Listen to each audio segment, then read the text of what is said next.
નમસ્કાર મિત્રો, વિડીયોમાં તમારું સ્વાગત છે। તો મિત્રો, અત્યારે હાલની ખૂબ જ મોટી ખબર સામે મળી રહી છે। ત્યારે મિત્રો તમને જણાવી દઈએ કે ઉત્તર પ્રદેશના પ્રતાપગઢમાં ભારે વરસાદને કારણે મોડી રાત્રે એક મકાન અચાનક ધરાશાયી થતાં મોટી દુર્ઘટના સર્જાઈ હતી। જી હા મિત્રો, અત્યારે હાલની આ ખૂબ જ મોટી અને દુઃખદ ખબર સામે મળી રહી છે। ત્યારે મિત્રો, આ કરુણ અકસ્માતમાં મકાનના કાટમાળ નીચે દબાઈ જવાથી એક જ પરિવારના 6 લોકોના કરુણ મોત નીપજ્યા છે।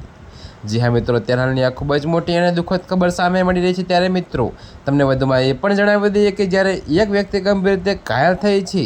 જો કે મિત્રો, તમામ સભ્યો એક જ રૂમમાં સૂઈ રહ્યા હતા ત્યારે મિત્રો અચાનક દિવાલ ધસી પડી હતી।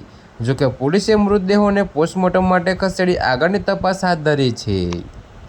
તો મિત્રો, અત્યારે હાલ માટે આટલું જ। મળીશું નવી અપડેટ સાથે। અને જો તમને અમારા વિડીયો પસંદ આવતા હોય તો વિડીયોને લાઇક, કોમેન્ટ, શેર અને અમારી ચેનલને સબસ્ક્રાઈબ કરવાનું ભૂલતા નહીં મિત્રો।